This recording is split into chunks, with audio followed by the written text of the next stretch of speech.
విశాఖలో 2 రోజుల పాటు స్టార్ యాక్టర్స్ క్రికెట్ మ్యాచ్లు జరగనున్నాయి. దీనికి తెలుగు సెలబ్రిటీ క్రికెట్ లీగ్ అనే పేరు పెట్టారు.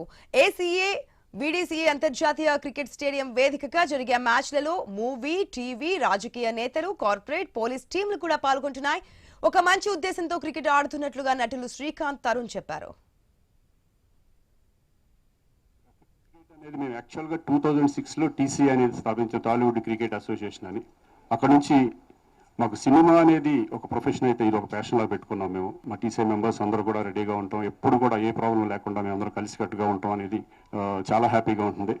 అలాగే ఓన్లీ ఇండియాలోనే కాదు, ఫస్ట్ మ్యాచ్ మేము షార్జాలో, దుబాయ్లో ఆడడం జరిగింది. అలాగే అమెరికాలో 2 సార్లు ఆడాము, south Africa and Australia.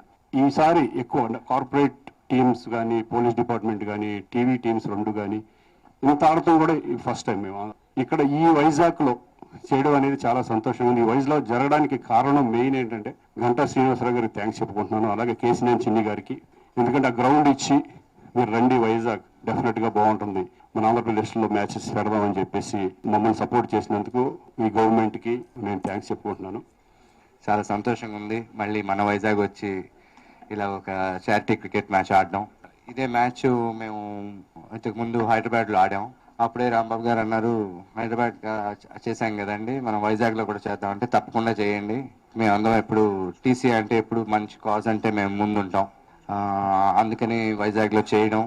Actually first port stadium అన్నారు, లేదు మనం ఈ ఇంటర్నేషనల్ స్టేడియంలోనే ఆడాలని అడిగితే శ్రీకాంత్ గారు గంటా గారితో మాట్లాడి, అలాగే కేసినేని చిన్ని గారితో మాట్లాడి గ్రౌండ్ ఇవ్వడం జరిగింది. సో వెరీ హ్యాపీ ఆ ఇంటర్నేషనల్ స్టేడియంలో ఆడడం.